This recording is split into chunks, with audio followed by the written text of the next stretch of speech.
உடல் உறவில் ஆணை விட பெண் அதிக வலிமையுடன் ஈடுபட்டால் என்னவாகும்?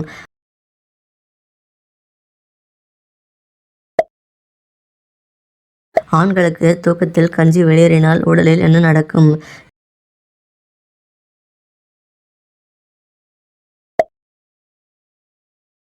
எந்த வயது பெண்களுக்கு பெண்ணின் அந்த உறுப்பு மிகவும் சுவையாக இருக்கும் என அனுபவசாலிகள் கூறுகின்றனர்? பெண்களுக்கு எந்த வயதில் பெண்ணின் அந்த உறுப்பில் முடி வளர ஆரம்பிக்கும்?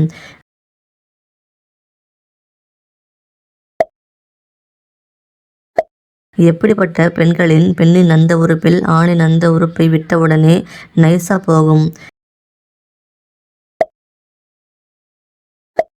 பெண்ணின் அந்த உறுப்பின் மீது அடிக்கடி ஆண் கை வைத்து தடவினால் என்ன நடக்கும்?